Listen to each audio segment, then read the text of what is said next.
C'est le temps, c'est le temps, c'est le temps. Bonsoir, soyez les bienvenus à un temps précieux. Aujourd'hui, nous allons répondre à la question de notre frère fidèle, qui est la suivante. Servir le Seigneur, est-ce seulement servir à l'église ou est-ce qu'on peut servir le Seigneur dans la vie séculière? Donc, en gros, notre frère fidèle veut savoir, est-ce que servir le Seigneur, c'est seulement faire des activités à l'église, c'est-à-dire être chantre, chanter dans la chorale, nettoyer l'église, être pasteur, être intercesseur, être prophète. Est-ce que c'est seulement ça, servir le Seigneur, ou alors on peut aussi servir le Seigneur dans la vie active? Alors, je vais un peu éclairer, nous allons un peu éclairer le frère fidèle pour dire que d'abord, servir le Seigneur, c'est être utile au Seigneur à un endroit précis ou dans une œuvre précise. Servir le Seigneur, c'est de se laisser utiliser par le Seigneur selon la volonté du Seigneur. Alors, tout enfant de Dieu est appelé à servir le Seigneur. Tout enfant de Dieu est appelé à être utile au Seigneur. Nous voyons à travers la parole de Dieu que on peut être utile au Seigneur même hors de l'église. Parce que le Seigneur s'attend à ce que nous influençons le monde. Il dit, allez par toutes les nations, faites des disciples. Donc il s'attend à ce que nous puissions influencer le monde. Il s'attend à ce que nous ayons un impact sur le monde. Alors, tu ne peux pas seulement rester à l'église et dire que je sers seulement dans l'église. Il y en a d'autres qui sont aussi appelés à aller dans le monde, à servir dans le monde. Et dans la Bible, nous avons beaucoup d'exemples des personnes qui ont été appelées par le Seigneur à servir dans quelque chose qui n'avait rien à voir avec le ministère. Vous verrez qu'il y a des personnes qui sont mises à part pour le service. C'est ceux-là qu'on appelle communément les serviteurs de Dieu.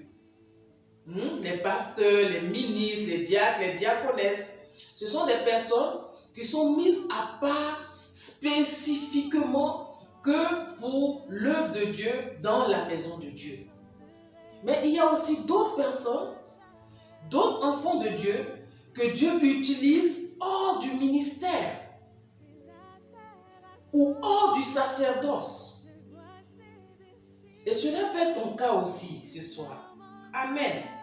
Nous voyons que David, dans la parole de Dieu, a été appelé par le Seigneur pour être roi d'Israël. Il a servi le Seigneur en conduisant le peuple de Dieu, en étant à la tête du peuple de Dieu. Nous avons aussi l'exemple de Daniel. Daniel qui a servi le Seigneur en tant que conseiller, même de roi païen. Nebuchadnezzar pouvait dire, Daniel, serviteur du Dieu très haut. À cause de l'Esprit de Dieu qui habitait Daniel, Daniel avait été différent des autres personnes.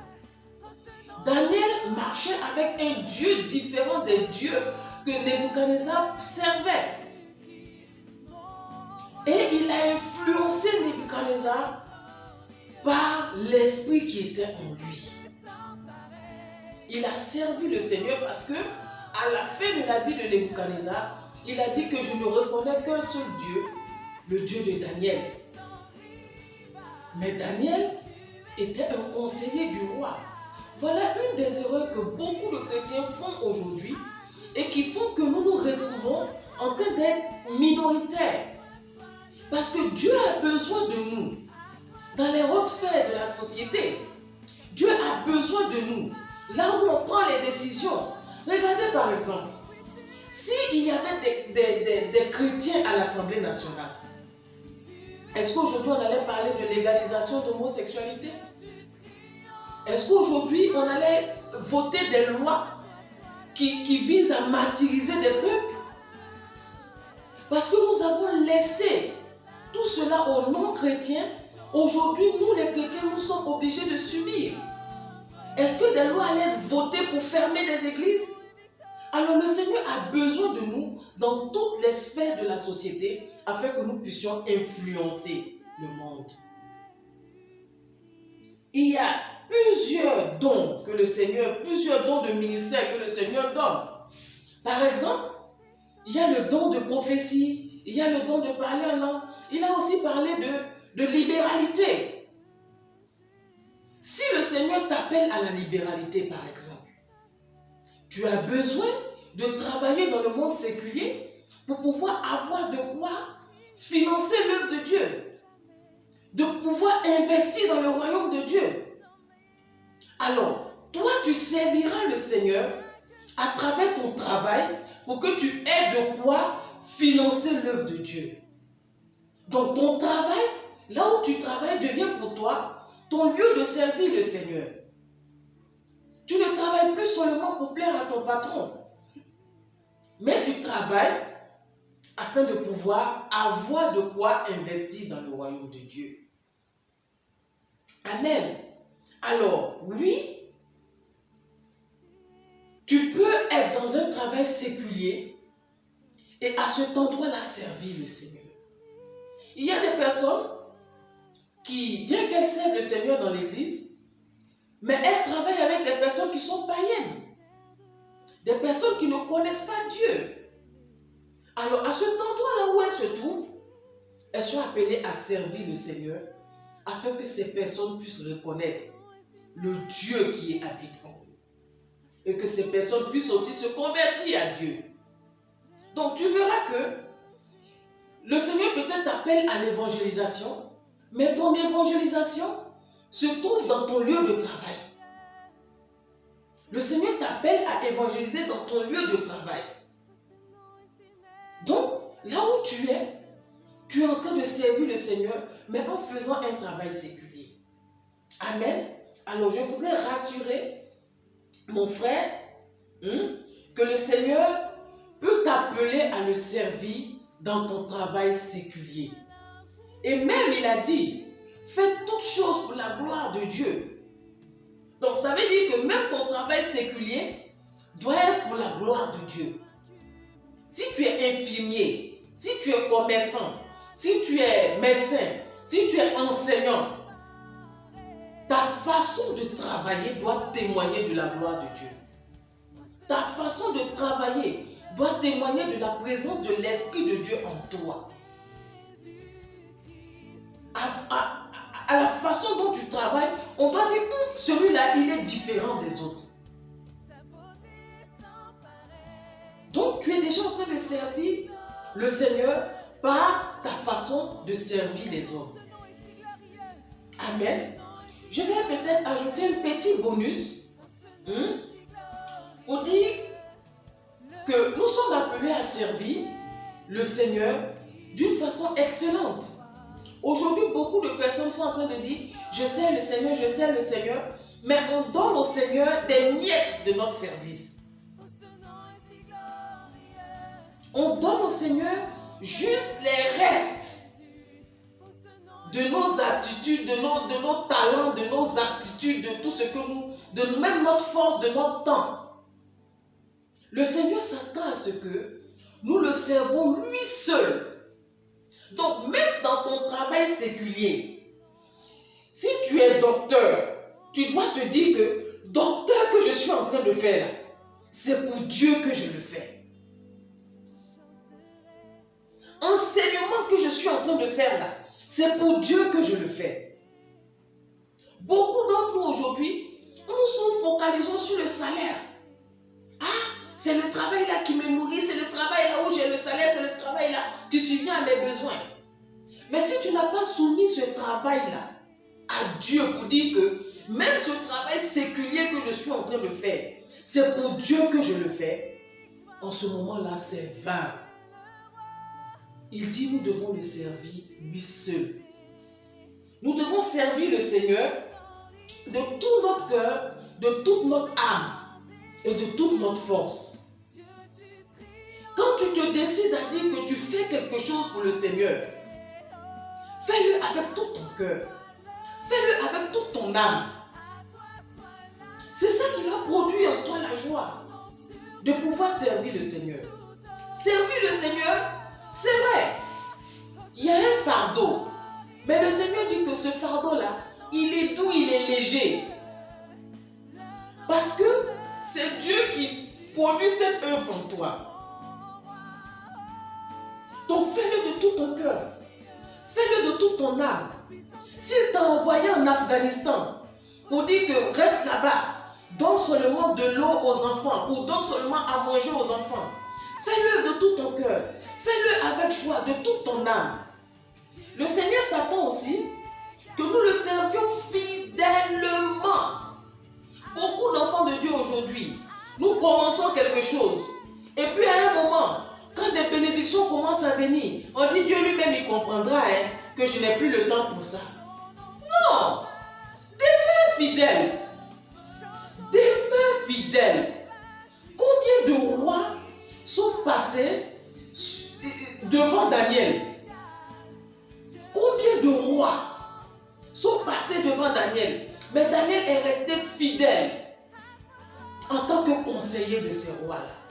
Parce que c'est là où Dieu l'avait positionné. Il n'a pas regardé à la gloire. Parce que Daniel avait atteint une renommée. Quand tu lis le livre de Daniel, il avait atteint une renommée. Mais il n'a pas regardé à tout ça. Il est resté fidèle. Il pouvait dire, ah, je vais aussi tenter ma chance pour être roi. Puisque je suis sage, il n'y a personne de comparable à moi. Mais non, il est resté fidèle. Là où le Seigneur l'avait placé. Il a continué de servir. Amen.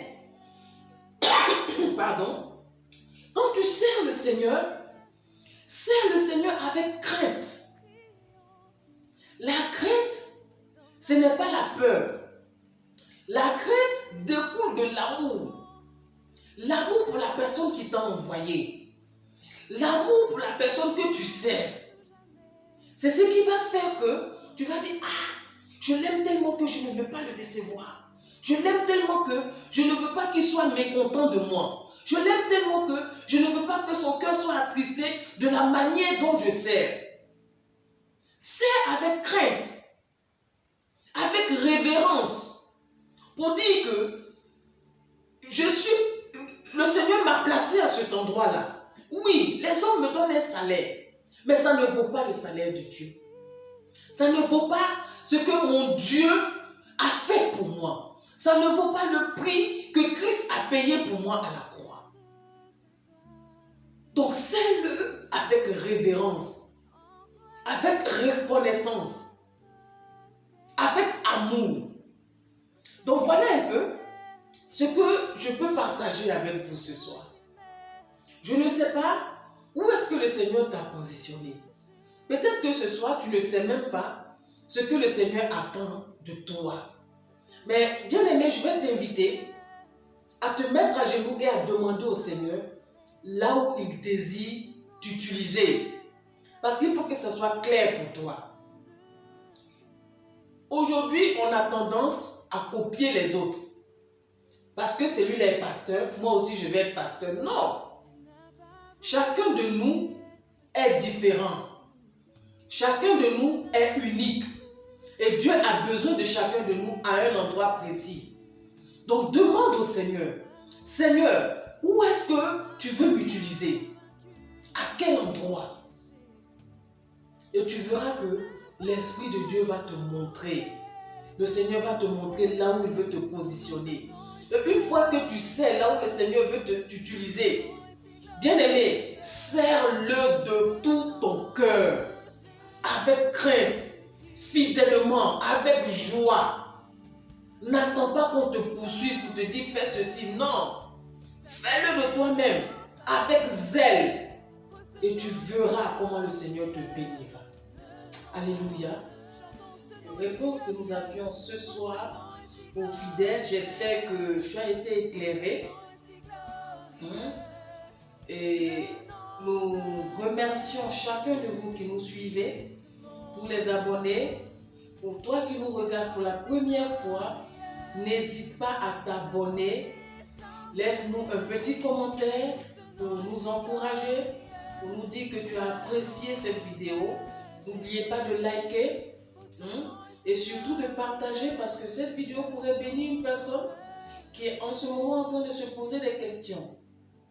Nous rappelons qu'un temps précieux, c'est un temps de témoignage. Alors si tu as un témoignage, le témoignage de ta conversion, de comment tu as rencontré le Seigneur, ou le témoignage de quelque chose de fort que le Seigneur a fait dans ta vie, n'hésite pas à le partager afin que nous puissions apprendre de ton témoignage ensemble. Un temps précieux, c'est un temps de conseil. Tu es à la croisée des chemins, tu es dans une situation où tu as besoin d'être éclairé. Nous pourrons, avec l'aide du Saint-Esprit et s'appuyant sur la parole de Dieu, te donner des orientations. Alors, merci encore à chacun de vous qui nous avez suivis ce soir. Que le Seigneur vous bénisse au nom de Jésus.